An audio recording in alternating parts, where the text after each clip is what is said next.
कि एक सोने का दांत लगवा के और पहला पाठ देवी को सुनाया जाता है लक्ष्मी की प्राप्ति के लिए।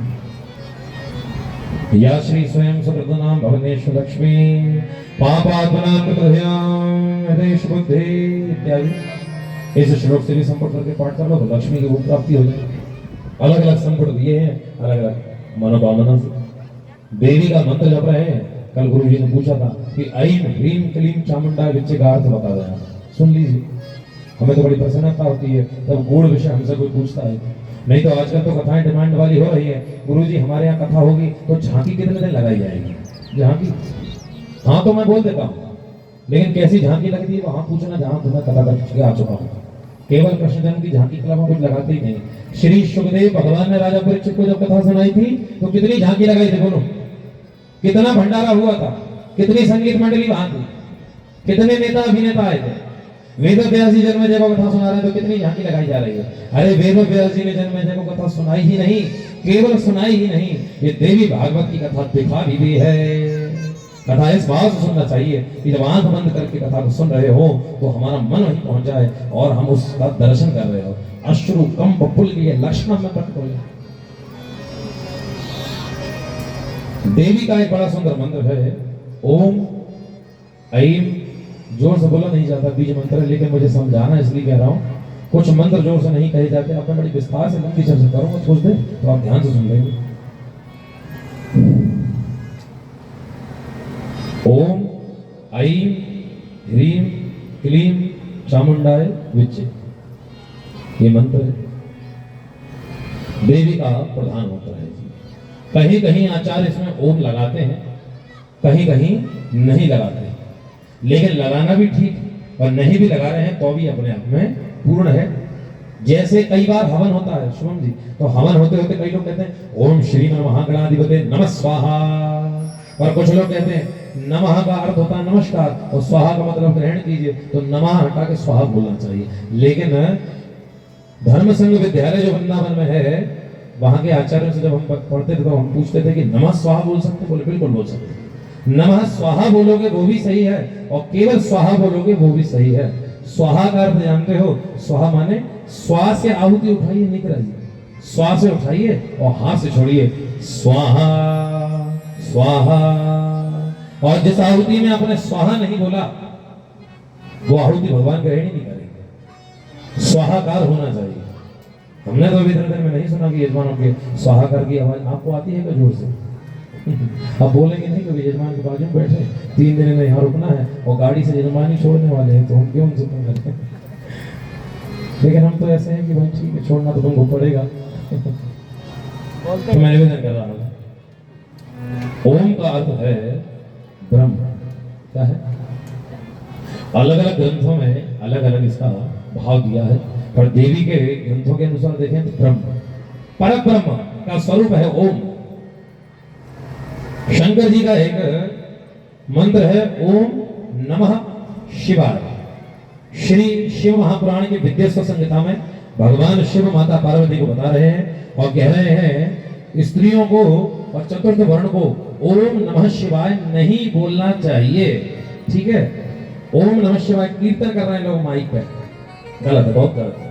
पार्वती जी ने पूछा स्त्रियां नहीं बोल सकती तो मैं तो बोल सकती हूँ, मैं आपकी पत्नी हूँ। शंकर जी ने कहा तुम भले ही मेरी पत्नी हो, तुमको भी अधिकार नहीं है। शंकर जी की पत्नी को तो अधिकार नहीं है भाई, अब तुम जपो तो तुम ना जाने तुम फिर क्या हो।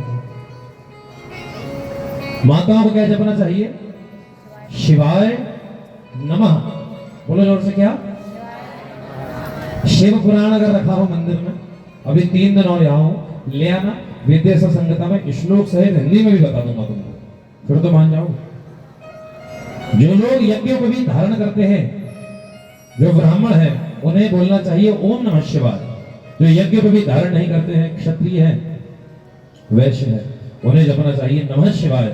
और जो चतुर्थ वर्ण है, जो स्त्री शरीर है, उन्हें जपना चाहिए शिवाय नमः। हमारा काम कहना है, मानना आपका काम। ऐसे ही देवी का मंत्र इसमें ओम आया है। ओम माने परब्रह्म। ऐं, ऐं है सारस्वत मंत्र, सरस्वती जी का मंत्र। मधु और कैटभ ने सारस्वत मंत्र का अभ्यास किया था देवी भागवत के अनुसार। ऐम ऐम ऐम ऐम ऐम ऐम सरस्वती जी का प्रधान मंत्र है। इस मंत्र का 4 लाख बार अगर जब कर लिया जावे ग्रहण काल में कितना समय मिलेगा ही नहीं, लेकिन ग्रहण काल का यह सुंदर लाभ है, एक माला भी अगर ग्रहण काल में कर रहे हो तो पुरुष शरण हो गया है। पुरुष शरण जानता है कोई व्यक्ति? हाथ करके बताओ। नहीं, पुरुष शरण आप जानते हैं, आप गुरु जी के साथ तो आप तो जानते हो, शिष्य परिकर को बहुत अच्छा नॉलेज। और कल तो मैंने सुना कि जब श्रीले जी नमो ब्रह्मण्ड देवाय, और एक और मंत्र कौन सा आपने कहा था ब्राह्मण पूजन का?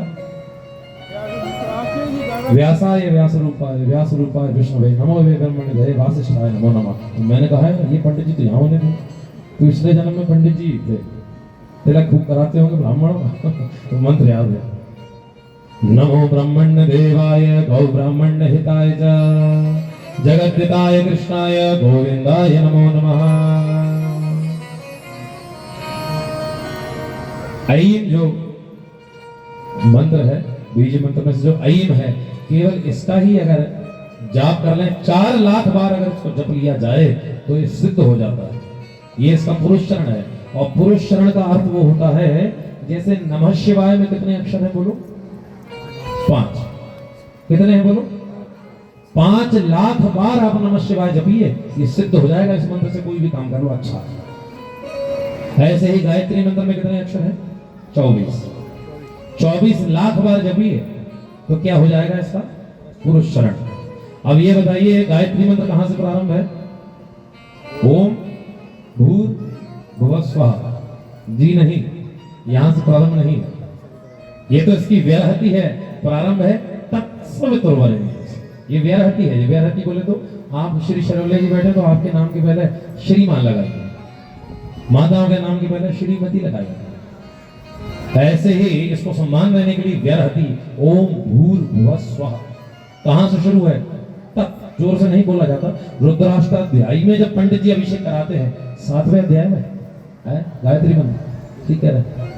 रुद्राष्टाध्यायी जब मैंने अध्ययन किया था अपने जीवन में, ज्यादा कुछ तो नहीं मैं कहूंगा कि मैं बहुत कुछ मैं जानता हूँ, मैं कुछ नहीं जानता, ज्यादा मुझे ज्ञान नहीं, लेकिन जितना है शास्त्र के आधार पर है। एक बार जब मैं छोटा था तो किन्हीं आचार्य के साथ अभिषेक कराने गया था, तो उन्होंने कहा कि